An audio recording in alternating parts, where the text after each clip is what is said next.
Very good afternoon to respected chairpersons, the distinguished audience, and thank you to the organizers for having me here today.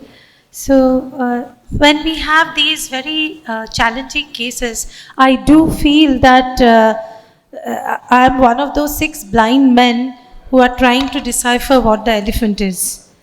So, my first case was a term male baby weighing only 2.8 kilos and presented with shortness of breath 3 days for 3 days with little bit of bluish discoloration of the lips. The saturation was on the lower side, 87% in all the 4 limbs, and there was an ejection systolic murmur of about grade 3 in the upper left sternal edge. The SATs were not improving with 100% oxygen. There was acidosis, and the child required CPAP support. The ECG showed a right axis deviation and prominent RV forces, which is usual in newborns.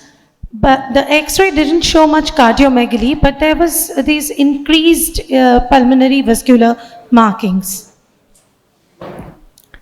This was the echo. As we see here, it was a case of very, very unbalanced atrioventricular septal defect with a very small LV, prominent RA and RV. Actually, it was almost like a single atrium with a large ostium primum ASD and ASD. And there was also DORV, double outlet right ventricle, with the arteries being parallel to each other, and there was some degree of pulmonary stenosis as well. So it was when we went for the sequential segmental analysis, it was situs ambiguous with both the aorta and the IVC on the right side. And when we took the subcostal views, but along with the IVC and the aorta, we could see there was this big channel, kind of a big channel which was coming down and meeting the hepatic veins. In another subcostal view in the lower right side, we can see,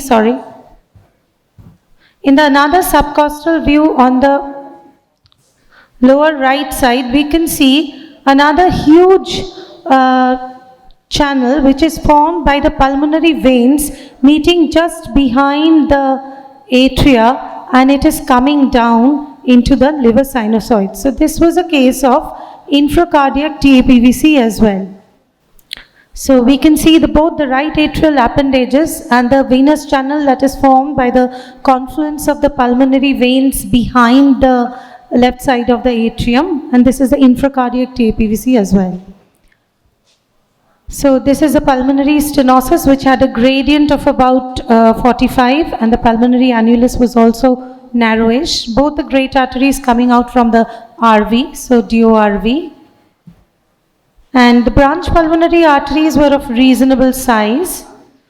And we have the en-face view taken subcostally showing the atrioventricular septal defect and the single atrioventricular septal valve and a very, very small mural leaflet. And that is why the LV portion was very, very small. So it was a dominant RV, AVSD. So this is a very, very complicated diagnosis echo-wise, and the complete diagnosis over here. And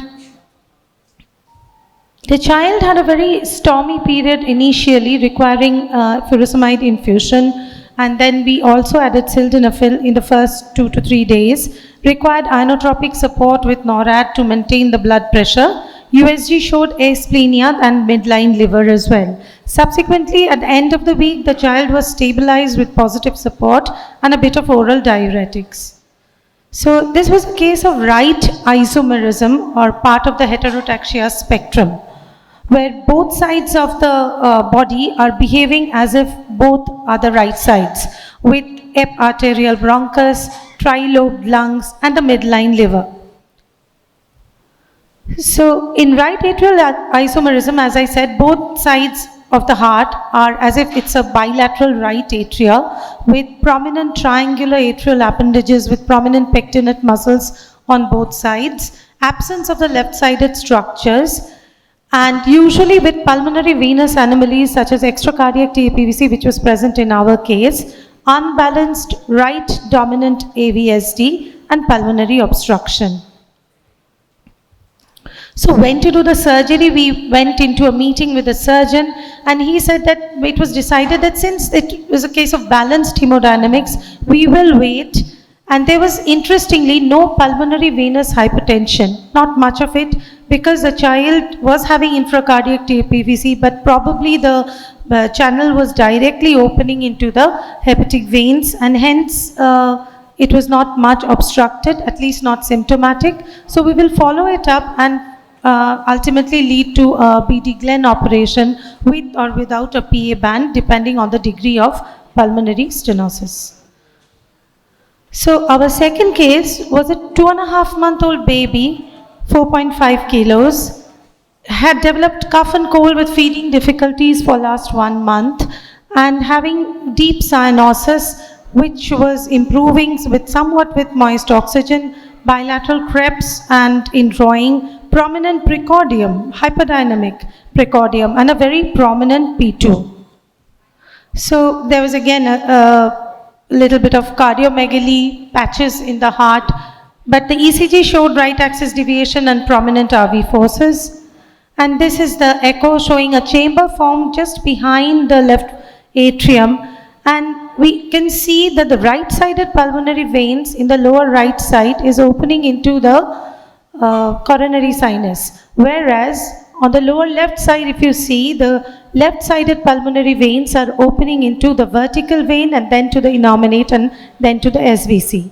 So this was a case of mixed type of unobstructed TAPVC, coronary sinus as well as supracardiac.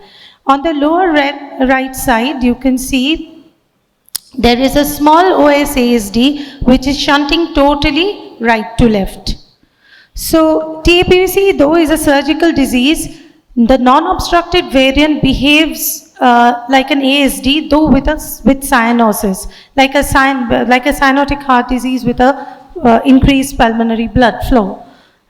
These are the differentials, and they may be associated with heterotaxia syndromes, as was present in our case. And in the last year, this was our experience with TAPVCs in the newborn units. We had 6 infracardiac varieties, and out of the total, we had 3 as a part of complex diseases. 3 were obstructed, and they didn't have a good prognosis post-operatively. They didn't do well at all. So just to ponder over these points, when we have a TAPVC, then the obstruction is not only determined by the channel that is formed by the confluence of the pulmonary veins, but also in the interatrial septum, that is the size of the ASD, if restrictive, will lead to symptoms much earlier.